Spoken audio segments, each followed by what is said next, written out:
अब हम पढ़ेंगे नॉन कोऑपरेशन मूवमेंट के बारे में। नॉन कोऑपरेशन मूवमेंट, असहयोग आंदोलन।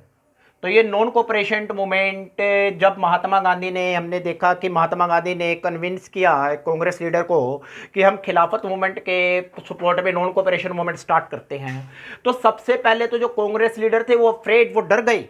वे हम non cooperation movement Muslim community के साथ या एक और आंदोलन स्टार्ट करने से वो डर गए। क्यों? रिलुक्टेंट टू बाइकआउट काउंसिल इलेक्शन। जब काउंसिल इलेक्शन ड्यू थे, शेड्यूल थे उनके सितंबर से दिसंबर तक, तो वो उन इलेक्शन को बाइकआउट करने से डरते थे। वो नहीं चाहते थे, उनको लगा कि अगर ये आंदोलन स्टार्ट होगा तो उन इलेक्शन का हमें बाइकआउट करना पड़ेगा, उन इलेक्शन को छोड़ना पड़ेगा, तो इस कारण उनका भी विरोध करना पड़ेगा, तो इसलिए वो काउंसिल इलेक्शन का बाइकआउट नहीं करना चाहते थे। एक तो ये कारण था। Second, afraid from violence in the movement. जिनको दूसरा ये डर था कि जो मूवमेंट होगा उसके अंदर हिंसा हो सकती है, क्योंकि इतनी बड़ी भीड़ जब मूवमेंट के अंदर शामिल होगी, उस भीड़ को कंट्रोल करना कोई आसान काम नहीं था, और अगर कोई हिंसा हुई, उसमें कुछ और नुकसान हुआ, तो उसकी रिस्पॉन्सिबिलिटी भी कांग्रेस लीडर्स की होगी, तो इसलिए वो डरते थे। But in Nagpur session 1920 leaders were ready to start non cooperation movement. Mahatma Gandhi ने लीडर्स को कांग्रेस के नागपुर सेशन में 1920 में मना लिया कि वो नॉन कोऑपरेशन मूवमेंट स्टार्ट करें। तो इसके लिए वो उन्होंने नॉन कोऑपरेशन मूवमेंट स्टार्ट कर दिया। नॉन कोऑपरेशन मीन्स असहयोग, सरकार को किसी काम में सहयोग ना करना। तो इसमें क्या हुआ, द मूवमेंट, सबसे पहले तो मूवमेंट टाउन्स में फैला। तो टाउन में क्या, बाइकआउट गवर्नमेंट इंस्टीट्यूशन। सबसे पहले तो इसमें गवर्नमेंट इंस्टीट्यूशन का बाइकआउट किया गया। जो स्टूडेंट्स थे उन्होंने गवर्नमेंट स्कूल्स में जाना छोड़ दिया, गवर्नमेंट कॉलेजेस में जाना छोड़ दिया। टीचर्स थे और प्रिंसिपल्स थे, उन्होंने अपनी जॉब्स छोड़ दी स्कूल और कॉलेज से।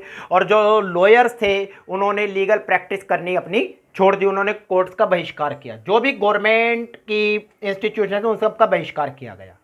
बॉयकॉट ऑफ काउंसिल इलेक्शन, अभी हमने ऊपर देखा है कि कांग्रेस लीडर डर रहे थे बाइकआउट ऑफ काउंसिल इलेक्शन का बाइकआउट करने से, बट जब नॉन कोऑपरेशन स्टार्ट हुआ उन्होंने काउंसिल इलेक्शन का बाइकआउट किया। थर्ड आया स्वदेशी।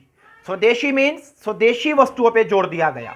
इसमें क्या गया, लिक्वर शॉप्स को पिकेट किया गया, एंड जो फॉरेन क्लोथ्स थे उनकी होली जलाई गई, एंड और लोगों को यूं कहा गया वो खादी को अपनाएं, स्वदेशी कपड़ों को अपनाएं। अब इसके बाद इंपैक्ट पड़ा, इंपैक्ट ऑन इंडस्ट्रीज। इंडस्ट्री पे इंपैक्ट क्या हुआ? अब इंडस्ट्री पे जाहिर सी बात है, जब ब्रिटिश क्लोथ का बहिष्कार किया गया, बॉयकॉट किया गया, तो इंडियन क्लोथ की डिमांड बढ़ी। अब इंडियन क्लोथ की डिमांड बढ़ी तो इंडियन इंडस्ट्रीज का जो प्रोडक्शन है वो बढ़ा और उनको फायदा मिला। तो 1921 और 2 के अंदर जो 102 करोड़ का फॉरेन क्लोथ मंगाया जाता था वो रह के सिर्फ 57 करोड़ का हो गया था। तो इसके कारण जब वो उसमें कमी आई फॉरेन क्लोथ्स के प्रयोग में, तो इंडियन इंडस्ट्री को बढ़ावा मिला। तो ये नॉन कोऑपरेशन मूवमेंट के प्रभाव थे। नॉन कोऑपरेशन में जो इंडियन पीपल ने गवर्नमेंट को नॉन कोऑपरेट किया था, कोऑपरेट करने से मना कर दिया था। Thank you.